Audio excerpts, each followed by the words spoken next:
Sabi ni Jesus na mahal, dalhin niyo ang aking pasang. Kaamuan ko'y tularan. Alleluia,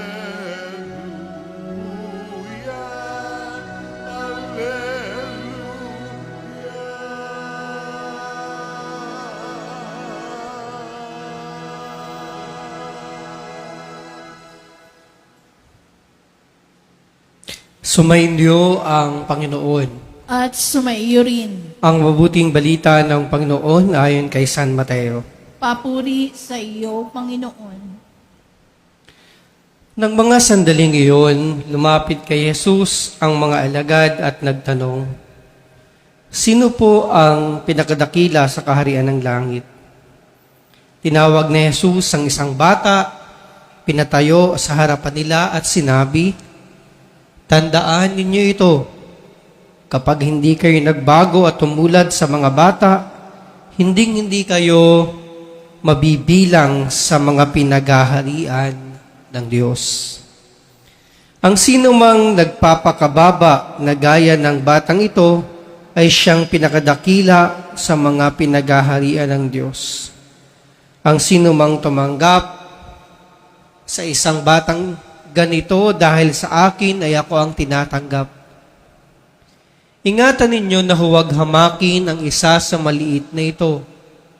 Sinasabi ko sa inyo, sa langit ang kanilang mga anghel ay laging nasa harapan ng aking Ama. Ano sa akala ninyo ang gagawin ng isang taong may 100 tupa kung maligaw ang isa sa mga iyon? Hindi kaya niya iiwan ang 99 na nanginginain sa kaburulan upang hanapin ang naligaw? Sinasabi ko sa inyo, kapag nasumpungan niyo ito, higit niya ang kinagagalak ang isang ito kaysa 99 na hindi naligaw. Ngayon din naman, hindi kalooban ng inyong amang nasa langit na mapahamak ang isa sa maliliit na ito." Mga minamahal na kapatid, ang mabuting balita ng Panginoon. Pinupuri ka namin, Panginoong Hesukristo. Umupo ang lahat. Magandang umaga at magandang buhay po sa ating lahat.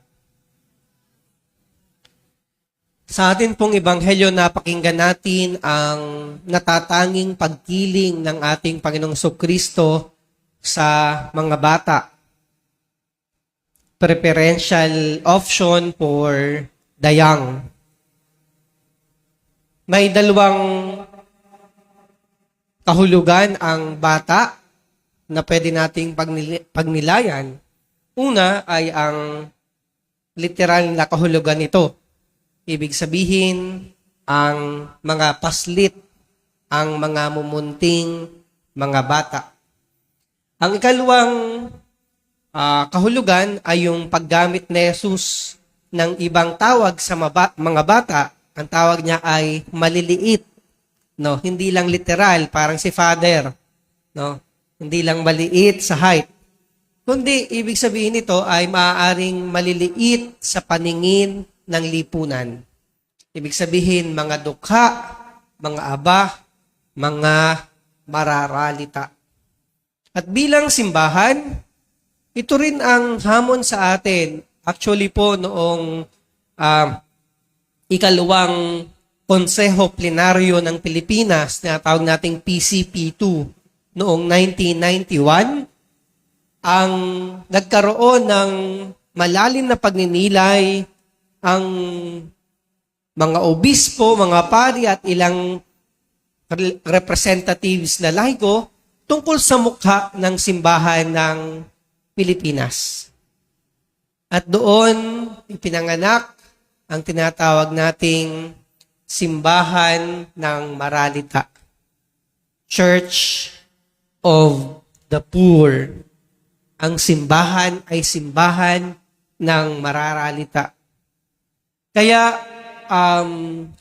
I believe yung konteksto ng ating simbahan ngayon, yung konteksto ng nasasakupan ng ating simbahan, ay lapat na lapat, no, sa pangalan at sa mukha ng pagiging simbahan.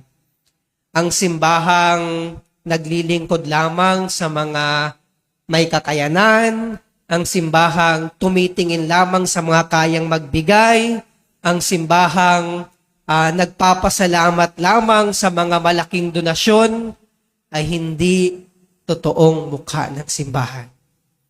Sapagkat ang simbahang itinatag ni Jesus ay simbahang kumikiling sa mga bata, sa mga maliliit, sa mga kapuspalad, at sa mga dukha.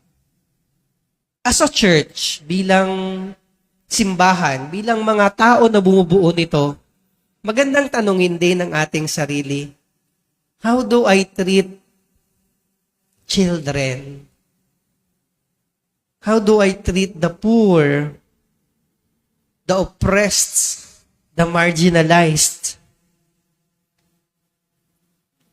Meron ba akong pagkiling at pagtingin sa kanila? O mas pinahalagahan ko yung mga taong aking pinakikinabangan? Yung mga taong malaking magbigay? Yung mga taong kayang gumanti sa aking kabutihan? Muli, mga minamahal na kapatid, may natatanging pagkiling si Jesus sa mga bata, sa mga dukha at maralita. Bilang simbahan, katawan ni Kristo dito sa lupa, hari nawa, lumago sa ating puso ang natatanging pagtingin sa mga aba at dukha, katulad ni Santa Clara ng Assisi, na iniwan ang karangyaan, pumasok sa kumbento para maglingkod sa mamahirap, mga kapuspalad, mga dukha at sawi. Amen.